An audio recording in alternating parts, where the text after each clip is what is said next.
পৃথিবীতে এমন একজন নবী এসেছিলেন যিনি কোনো পিতা ছাড়াই জন্মগ্রহণ করেছিলেন, যার হাতে মৃতরাও জীবিত হয়ে উঠত, যিনি অন্ধদের দৃষ্টিশক্তি দিতেন, আর যিনি শৈশবেই কথা বলে নিজের মায়ের পবিত্রতার প্রমাণ দিয়েছিলেন।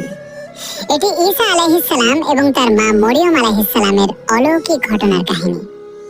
সবকিছু শুরু হয় তখন যখন মরিয়ম আলাইহিস সালাম একাকী ইবাদতে মগ্ন ছিলেন। হঠাৎ তার সামনে একজন অচেনা ব্যক্তি উপস্থিত হলেন। মরিয়ম আলাইহিস সালাম ভয় পেয়ে বললেন, আমি তোমার থেকে পরম দয়াময়ের আশ্রয় চাই। যদি তুমি আল্লাহকে ভয় করো তবে আমার কাছে এসো না। তখন সেই ব্যক্তি বললেন, আমি তোমার প্রতিপালকের পাঠানো ফেরেশতা। আমি তোমাকে এক পবিত্র পুত্র সন্তানের সুসংবাদ দিতে এসেছি। মরিয়ম আলাইহিস সালাম বিস্মিত হয়ে বললেন, আমার সন্তান কিভাবে হবে? আমাকে তো কোনো পুরুষ স্পর্শ করেনি। ফেরেশতা বললেন, এটা আল্লাহর জন্য খুবই সহজ। এরপর আল্লাহর কুন হও আদেশে এক মহান অলৌকিক নিদর্শন হলো। ঈসা আলাইহিস সালামের অস্তিত্ব মরিয়ম আলাইহিস সালামের গর্ভে স্থাপিত হলো। কিন্তু সময়ের সাথে সাথে মরিয়ম আলাইহিস সালামের মনে সবচেয়ে বড় ভয় জেগে উঠল। মানুষ কি বলবে? পিতা ছাড়া সন্তানকে কে বিশ্বাস করবে? যখন প্রসবের সময় ঘনিয়ে এলো তখন তিনি একটি খেজুর গাছের নিচে চলে গেলেন।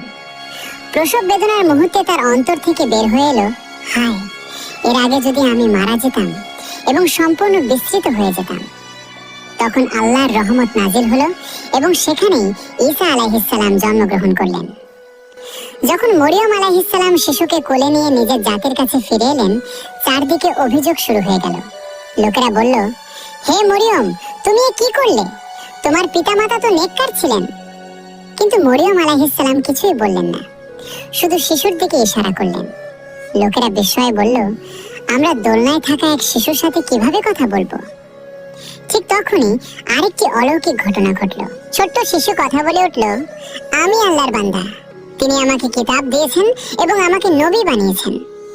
এই কথাগুলোই মরিয়ম আলাইহিস সালামের পবিত্রতার সবচেয়ে বড় প্রমাণ হয়ে দাঁড়ায়। ঈসা আলাইহিস সালামের জন্ম আমাদের শেখায় যে আল্লাহর জন্য কোনো কিছুই অসম্ভব নয়।